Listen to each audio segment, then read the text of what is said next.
Come on into the ditch. Welcome back, and if it's your first time here, it's just welcome.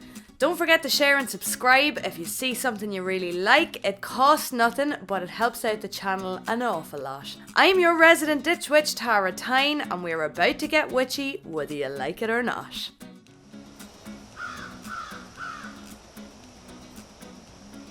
Today I'm hitting Castleblayney, County Monaghan.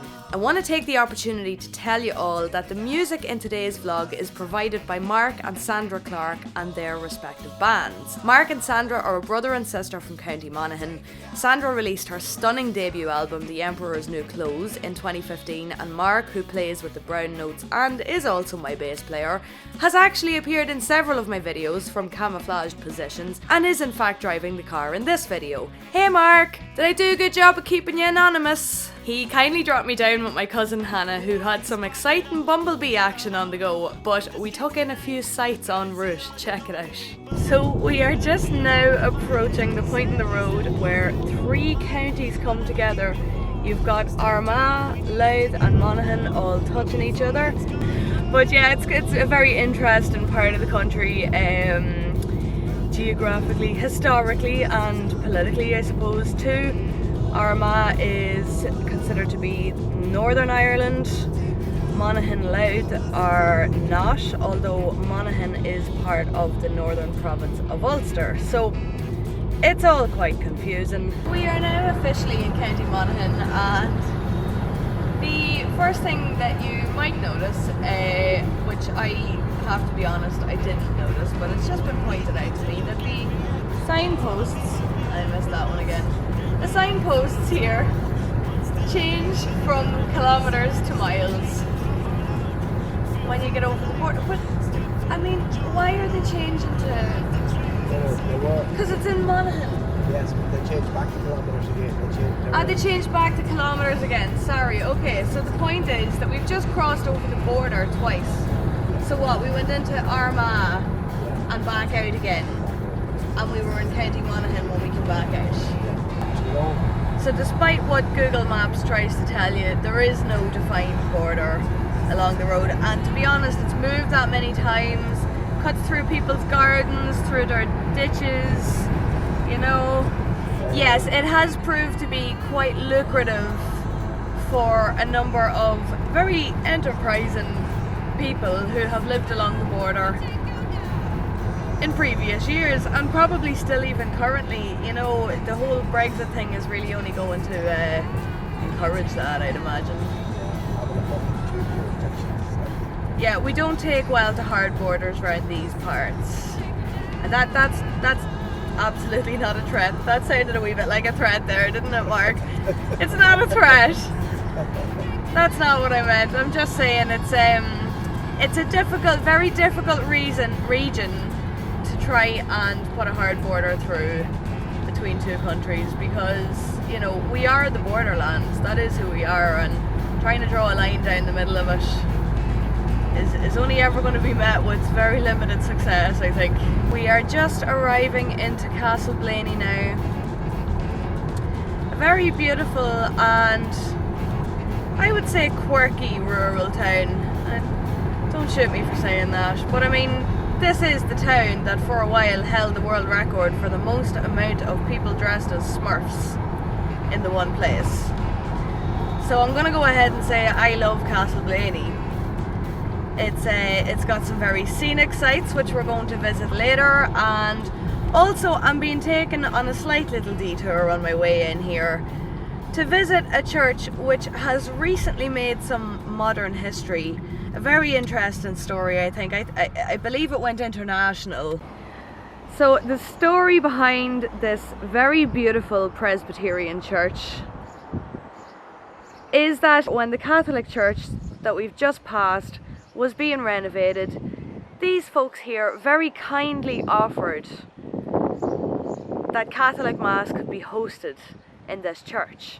So if the historical implications of that aren't sort of immediately clear to you, like they were to many people in other countries who were very surprised to hear that this is what was going on in Ireland these days, well, you know, that's the nature of The people in Castleblayney, as far as I'm concerned, absolutely salt of the earth, and they're, even in this day and age, not going to let a little thing like differences in religion get in the way between community. So we've just arrived in town now, gonna head down and get a cup of tea in. There's Big Tom. Hi Big Tom! So famous, so majestic. Look at him there. One of Ireland's most famous country music stars. And they do love their country music in Castleblayney. So we've just landed into Hannah's house. We're having some tea. We got joined by a little friend who was looking a wee bit tired. So Hannah, aka Saint Angelina Jolie reincarnated, has kindly fed him some sugar water, and look at him there now, he's so happy. He's sucking it right up. Cutie pie. No. So we're going to get back to our elite biscuits, if you don't mind. Pulling out all the stops today, Hannah. That's and it. some lovely fruit and nuts and just what we needed with our tea. That's it. Cheers. Cheers. Cheers, little bee. Cheers. Oh, and Hannah has just tried this on for me. You might have spotted her crochet in there. Her page on Facebook is called Hardcore Crochet. She's amazingly talented. Look at this two-sided crop top she's made. She says to ignore all the strings that's hanging out of it I there. have to tie them all in, but that's the job there. She's just finished it. Just finished. I absolutely love these. I definitely need one of these, Hannah. Check her out. Oh, and you're just so stylish anyway. Hannah has always been pure stylish. You want to see the stuff that she's been making, go over to Facebook and Instagram and check her out at Hardcore Crochet. Thank you. Yeah, no bother, love. Feeling awkward now with the camera. Ah, yeah, she doesn't like the camera. Oh, look it. There's no hiding from a YouTuber, Hannah. There's no hiding. She's trying to climb into the drawer. Look at her. So we're just down in the playground, having a spot of lunch, letting wee man have a play, and we've got this friendly visitor over here on the table beside us. Oh, he's brave. Would you like some salad? Hannah has a really nice salad there, and she's offering to share. I wonder if he would eat some. I've got teriyaki salmon in mine. Maybe he has a taste for the Asian salmon, does he? So cute. And we've just found a little free library donated by the Men's Shed Castleblayney. Fair play to them. I just saw recently that Rachel Maxey was doing a wearable library where you do a book exchange. Well, this is a stationary one, which I think is an excellent idea, because most people in town come down here for a walk at some point, leave a book, take a book. I love this. We are now beginning the walk around Muckno, aren't we? Aren't we, Todd? Yeah. So this is the pathway that we go around now, is it? Yeah. And it looks really beautiful. And so is your feather. Show us your feather. It was from the blackbird. It is from a blackbird. Okay, let's see where this path takes us. Can you see any insects inside the insect hotel? None in there at all. I can't see any either.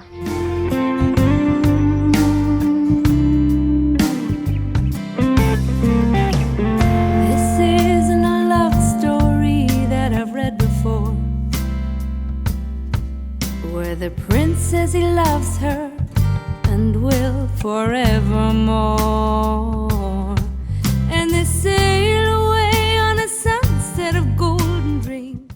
Which way is the tea, Todd? Yeah. This way? Tea is this way, that's definitely the way we need to go. So we are now coming on to Black Island. As we cross this bridge, isn't it, Hannah? Yeah. Like Black Isle view over that bridge. That's it on the opposite side. So we are going to call up to the T-van here, obviously very important. And here you can just see Lough Muckno. And there you have it, the beautiful Lough Muckno. Home to all kinds of wildlife, a fabulous nature trail, and a rather swanky house that we'll be visiting quite soon. Open my eyes to see where this goes. I'm afraid I'm the only one wearing the emperor's new clothes. But when I let down my golden hair, no one rescues me. When I fall asleep for 1,000 years, no kiss awakens me. There's no crystal ball to make sense of this wonderland. And you can't tell my... It's gorgeous out here today. Beautiful. Absolutely fab. And it was raining when we left the house. It was like raining on and off the whole time. We just waited for the shower to finish, and it's just been sunny ever since. We didn't get rained on at all, Hannah, did we? No, we didn't. Very lucky. Yeah. We've got witch's luck on our side today. falling under your spell. I don't want to open my eyes to see where this goes. I'm afraid I'm the only one wearing the emperor's new clothes.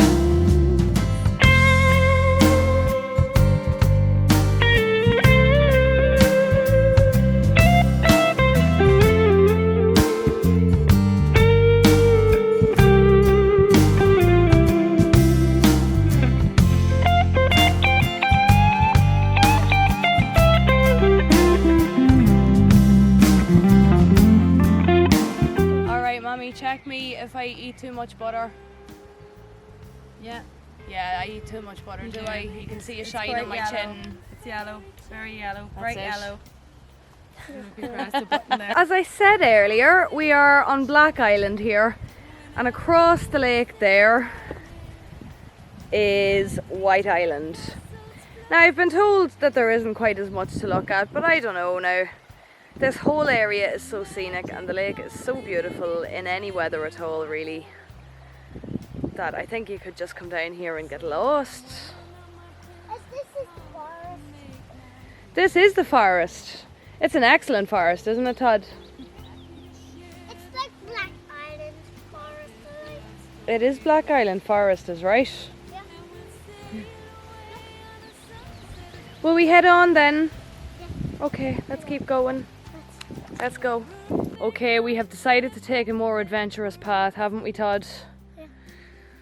We have come off the main track and into the forest. So, let's hope we make it out again in one piece. Yeah. But with Todd leading the way, I can't imagine we'd go wrong. And do you follow the trails that we go in? Well, that's it. If we just follow the trails, we'd be grand, won't we?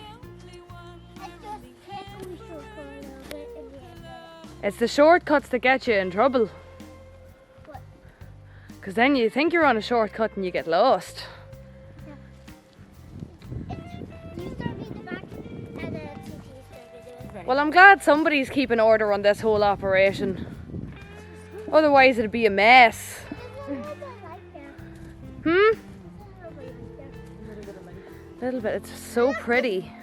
Oh, and the sun is peeking from here. Yes, it is. Poor Mommy sent to the back. Yeah, sent to the back. Tracks are taking me the wrong way. Oh no. Yeah, Are you telling us we're getting lost? yeah.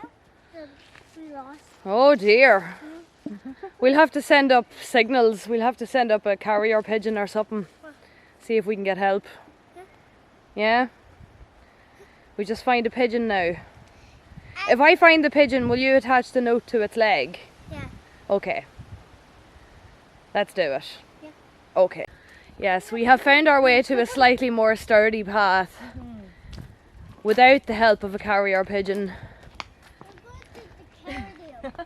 The oddest effect, you've got the combination of possibly cobwebs and also floof that's coming from surrounding plants. I don't really know if you can see that there, but everything is just fluffy in this part of the forest.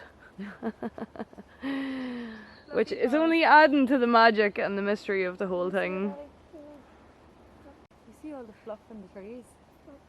Just as we were standing looking at the fluffy trees, Todd very calmly and a little bit eerily said, "I don't like this place."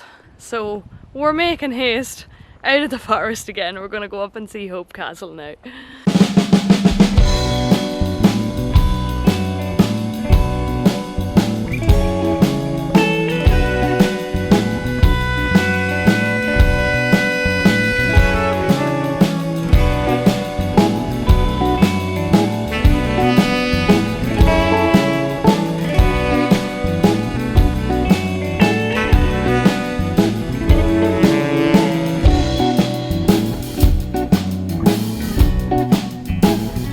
This is Hope Castle, originally built in the early 17th century by the Lord Blayney. According to the internet, it was later rebuilt in the later 18th century, and it was done in a Georgian style, and I've seen that it was thought to be a very frivolous, Italian-esque kind of style at the time, so even for its time it was, you know, a little bit over the top and frivolous, but an absolutely beautiful place. It was owned at one point by the Duke of Connaught, who was the son of Queen Victoria. It was also owned, it used to be called Blayney Castle, but it got its name when the Hope family bought it, and the Hope family is also the same family that owned the Hope Diamond, which is the piece of jewellery that inspired the heart of the ocean in the movie Titanic. There's an interesting link for you. So we're going to have a small bit of an explore around the edge of it. I think it's pretty structurally unsound. I have seen some pictures of the inside of it. Unfortunately, it was destroyed by a fire, I think around 2010. It had been functioning as a hotel up until then. We came here for Sunday dinner the odd time when I was young, and it's been closed up and just kind of left there for several years now, which is a bit of a pity, but understandable too. It'd be very expensive to keep up and to maintain. Hannah then suggests we have a look at the stable buildings known as the Annexe. They're equally impressive, and honestly, I know what we're uncovering here in this designed landscape in Castleblayney is a history of colonialism, and maybe I've just been binge watching too much Chateau related content, but when I look at this place I see a public pool, live music, maybe a tapas bar, and I'll tell you what, if anyone can pull it together, it's the people of Castleblayney. Their annual Muckno Mania festival and several community held world records, thank you very much, are evidence of that. But as far as I know, it's not actually owned by the people of Blayney, and with several parties seemingly interested, yet still no movement, only time will tell what happens to this unique old residence.